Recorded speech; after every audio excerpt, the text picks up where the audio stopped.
Alright, easy points, easy assists. Let's start with assists. There are two main ways you can do this. One is just by using the pick and roll as it's meant to be used, and the second is by reversing it. So we're going to look at just the first way initially. And it's also it's important to note that in all of these clips I'm doing the exact same thing, and that starts with calling an isolation, which you do by pressing left on the D-pad and then flicking the right analog stick upwards. Now secondly, something to note is that, again, all of these clips are pretty much the same, and you'll notice that my player is calling the pick in the exact same part of the court each time. I'm actually going to pause it and show you exactly what I mean. Dead centre of the court and about 2 or 3 feet behind the 3-point line. And assuming that you've called an isolation, I found that this is the best way to space the floor properly. It's going to give that rolling man enough space to catch the ball when he's going towards the basket. And I've just found to have the most success doing the pick and roll when doing it exactly this way. Now, it's also important to know that when you're rolling around the screen, you want to take a very wide angle. In all of these, again, you'll see that I'm not being bumped by my opposition defender at all. And if you are bumped, it's going to fuck you up. So just try and take a very wide angle. And now you'll also notice all of these clips, I'm now bounce passing it in, which you do with the circle button. Just press circle and it's going to do a bounce pass. That's something very important to know as well. You need to recognize when a regular pass is going to be intercepted and when to do a bounce pass. I'm going to slow this down again so you know what I actually mean.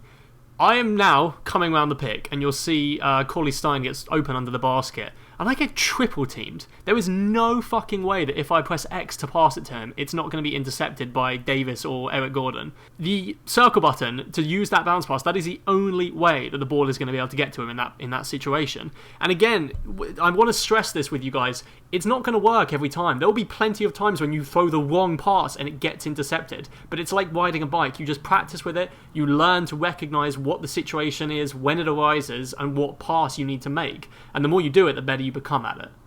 It's just about you as a player making a judgment call in that situation. But just quick recap, call an isolation, call the pick at the top of the 3-point line, take a wide angle around your pick man, and then make the right pass to him. Follow these steps and I swear you are going to start getting more assists. Okay, so what about reversing the pick and roll? What even is that? It's really fucking simple. You call a pick and you shape to go round the pick as if it was a regular pick and roll, and then you cut back the other way, and your defender will have been caught in an animation on the screen, man. Okay, let me slow this down for you because it's the easiest thing in the world and it works every single time. You call the pick, and watch JJ Barea. You are trying to make your defender run into the pick man. Watch him, runs into him, and he's caught in this animation. That's what you have to do. He's in that animation and he's out of the play, which then leaves me and whoever the fuck that Lakers big man is to run to the rim against one defender, and it's a 2-on-1, and you just make the pass or you take the shot yourself. That is all you're trying to do. Just get your defender caught on the body of the big man so he gets caught and wound up in this NBA animation. Don't think of it as basketball. Think of it like a video game. Break it down into this component. They have these animations that play out, that get triggered when certain things happen. You're trying to trigger that animation.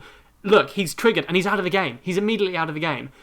And the best way that I found that you can do this is by using hesitation moves, doing crossovers, doing size-ups. You don't want to sprint or just jog to the left. You want to actually do like a dribble move that moves the body of your character to either the left or the right. And another really important thing to know is that you don't want to press sprint until you've cut back the other way. I did a very similar video to this last year, and a lot of people said, my character doesn't cut back as quickly as yours, what am I doing wrong? And you're pressing sprint too early. You want to just do the size up move and not start sprinting until you're heading the direction of the basket at the end of this move. Now this last bit of advice is good for both the first way of getting assists and this way of reversing the pick and roll, and that's just to be patient. I'm showing you here that I'm running multiple of these in one possession. The first time I called Jordan over and I tried to get JJ Barea caught in that animation and it didn't work. So I came back to the 3-point line, I called another pick, and I did the entire thing all over again. You have 24 seconds to attempt to do this. It's so long. Be patient. If it doesn't work the first time, try it again. It will eventually work.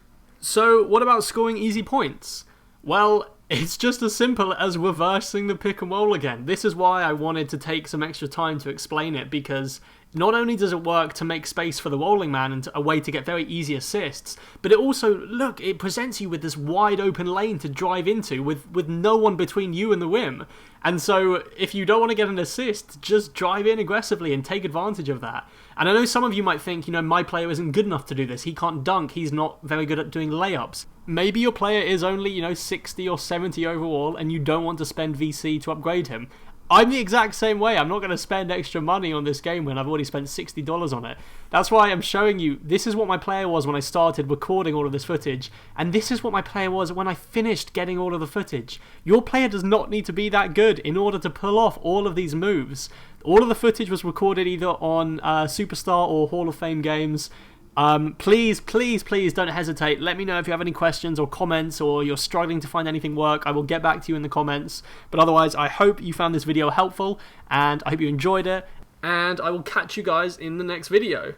And for all of you loyal subscribers of mine, don't worry, Game 7 is fucking coming.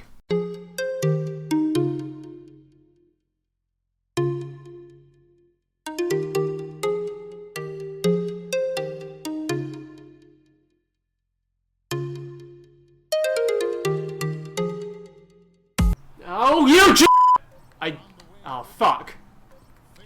No way! Oh, how's that? Find me! I'm wide open from down! Down! Yes! 9-point lead, lads! Come on!